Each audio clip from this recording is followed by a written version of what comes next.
Voltamos com grandes temas, hoje discutindo a cultura do estupro, a violência contra a mulher.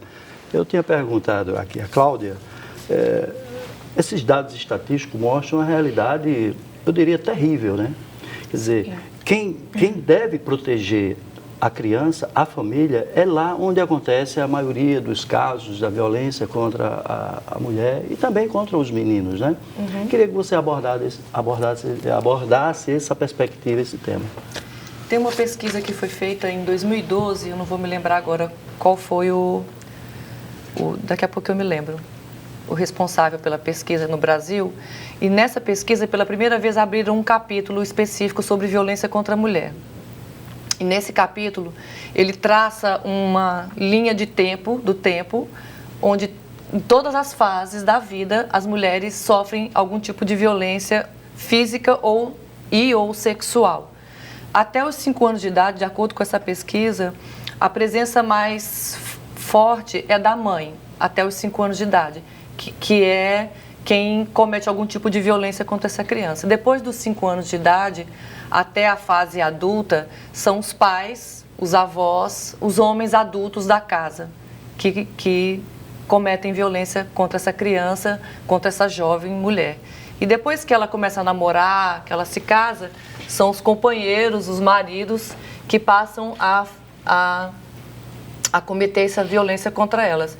E na fase adulta, depois dos 60 anos, ainda existe a presença dos homens cometendo violência, normalmente são os filhos contra as mães idosas.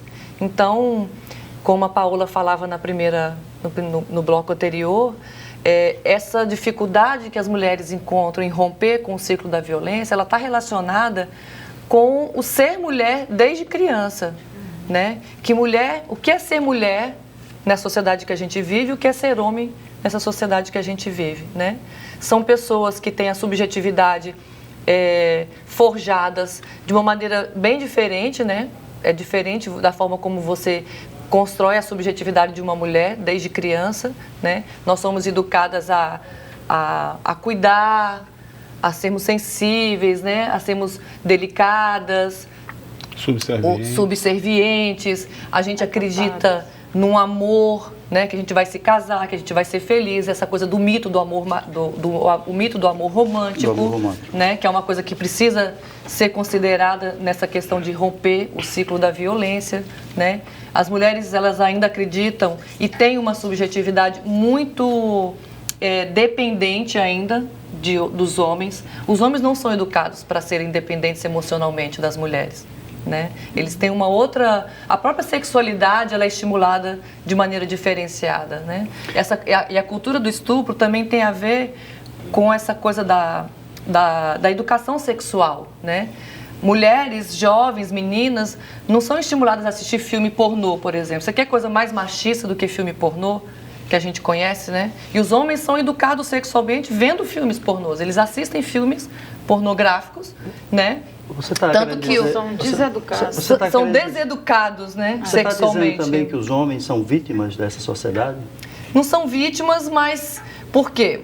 Porque a gente vive numa sociedade que é machista, que é patriarcal, e que a ideologia é no sentido de que homens oprimem mulheres. Homens têm poder e têm domínio sobre as mulheres. Então, uma coisa que também se escuta muito no senso comum é que as mulheres também são machistas. Eu prefiro dizer que as mulheres reproduzem comportamentos machistas, mas elas jamais se beneficiam do machismo. Só os homens se beneficiam do machismo na sociedade que a gente vive.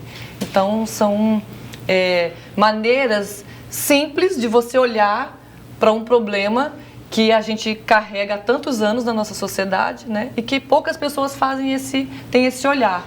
Culpam as mulheres, porque quantas mulheres que sofrem... Eu trabalhei durante muito tempo com mulheres que sofriam violência e conseguiram romper com o ciclo da violência, durante 10, 15 anos casadas sem conseguir romper com o ciclo, e que nas rodas de conversa, muitas delas diziam, mas eu não fazia nada para ele me bater.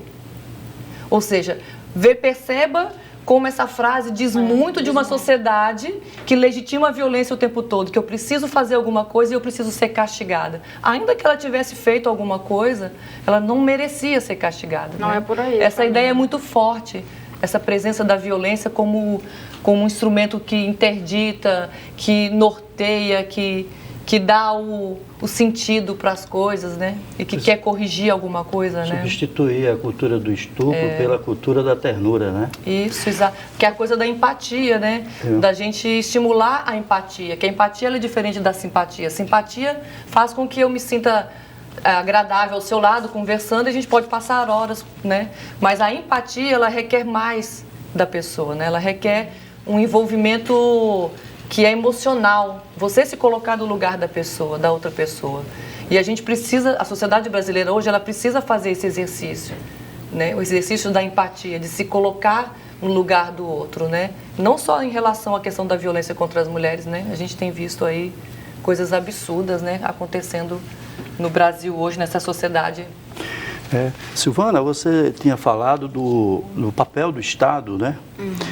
Você poderia ampliar essa sua percepção? Quer dizer, o Estado tem vários braços, vários mecanismos. Você poderia abordar melhor isso?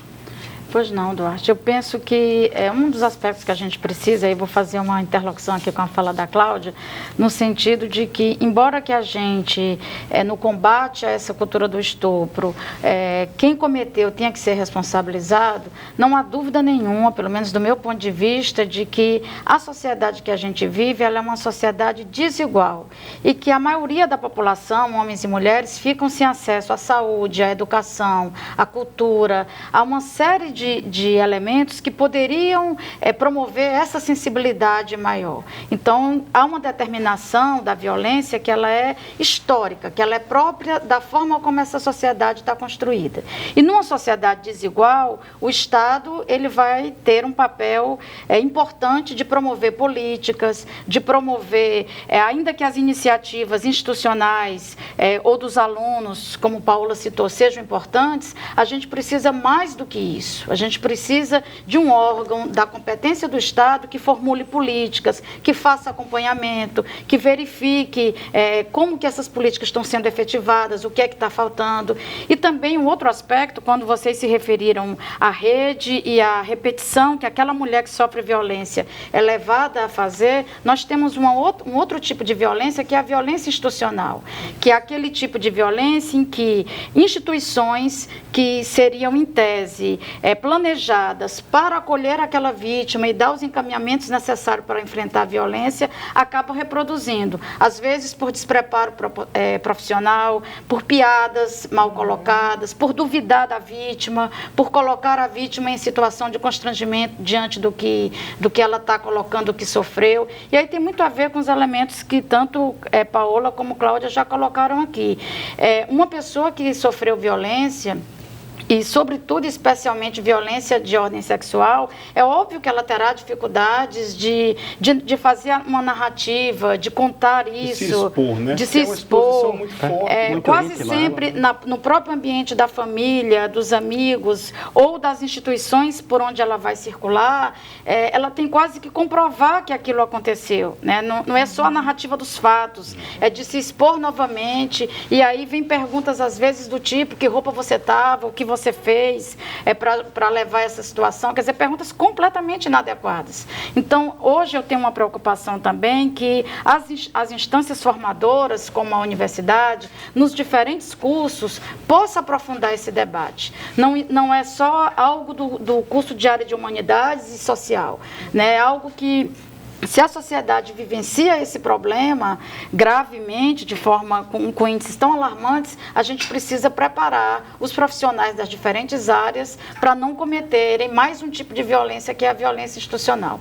Com a violência institucional, a vítima se retrai, ela vai ter mais dificuldade de fazer a denúncia e de buscar uma proteção que seja do Estado. Então, era no sentido de complementar a Paola, da importância de iniciativas que venham das mais diferentes instâncias carências da sociedade, mas que o Estado ele tem um papel, inclusive, de fazer funcionar essa rede. Porque muitas vezes a rede existe na lei, mas ela não se efetiva concretamente na realidade. Não é isso, Paulo? Me permita, Eduardo, só um aspecto que eu acho que é importante, que a Silvana colocou aí. É preciso acabar no Brasil com essa coisa de desenvolver políticas de governo. E aí entra um governo, sai e mudam as políticas e mudam os projetos. Esse tema que nós estamos discutindo aqui é algo que leva décadas para se alcançar uma maturação. Precisa ter uma política de Estado própria que tenha continuidade, independente de quem é o governo que está lá, né? Paula tem um trabalho que eu tomei conhecimento agora, na verdade, não sabia dessa iniciativa lá, mas é importante criar um ambiente também de receber bem essa pessoa. A polícia no Brasil precisa ser uma polícia mais próxima da comunidade, né? Você tem delegacias aqui, aí a gente não precisa citar, mas tem delegacias que você chegar lá, às vezes é mais angustiante do que o que você passou lá fora, não uma situação de violência extrema, mas nós não temos sequer estrutura física para receber. Nós, advogados, sofremos muito, pela falta de estrutura. Mas você imagina isso para a vítima, ou seja, o cara que está ali completamente derrubado, sem qualquer condição de desenvolver, de ter qualquer força de reagir a uma delegacia que está fechada, você tem que passar 3, 4 horas, às vezes, esperando, porque não consegue ter acesso. E isso não é uma realidade corrente, mas é o que acontece. Ou seja, é preciso que a gente tenha trabalhos como esse e que esses trabalhos sejam, na verdade, a semente, a raiz de algo que possa crescer. E pelo que Paula falou, é uma política que se pretende ampliar. É preciso que a polícia no Brasil, e aí polícia militar, polícia civil, não estou falando do estado do Rio Grande do Norte, da estrutura de polícia, se transforme no que nós temos em muitos países, nos países mais evoluídos, uma polícia comunitária, que o cidadão tenha satisfação de estar lá, não para denunciar, mas que ele tenha a tranquilidade, satisfação, acho que é uma palavra equivocada, mas que ele tenha a tranquilidade de que vai estar lá, que vai ser bem recebido, que não vai ser violado novamente. Acho que é exatamente isso, Ivana. Porque a violência institucional, como você falou, é essa, de você chegar e passar por um constrangimento, às vezes, muito maior do que aquele que você teve lá na rua. Quando é um caso de violência extrema, não, mas você tem hoje no Brasil, e esses registros estatísticos existem também, de muitos dos crimes de menor potencial que não são levados às delegacias, não são denunciados, porque o cidadão se sente tão constrangido em ir até a delegacia, em passar horas e horas e horas esperando para fazer uma denúncia, e às vezes o policial, quem o atende, olha assim, mas você veio fazer isso aqui, não adianta você fazer aqui não, ninguém nunca vai achar isso não. Isso acontece, Isso acontece e não é aqui não, é no Brasil, nós estamos falando de uma realidade do Brasil. Doutor, eu queria só fazer um complemento à sua fala, porque existe uma pesquisadora, que é Arielle Scapat, que está fazendo doutorado na Universidade de Kent, na Inglaterra, e ela está trabalhando com essa temática. E ela estava narrando que também há um problema, você vê, Inglaterra, primeiro mundo, mas as mulheres reclamam do primeiro atendimento, tanto policial como em outros setores. Você veja, ela disse que fez um estágio voluntário num centro de acolhimento às mulheres.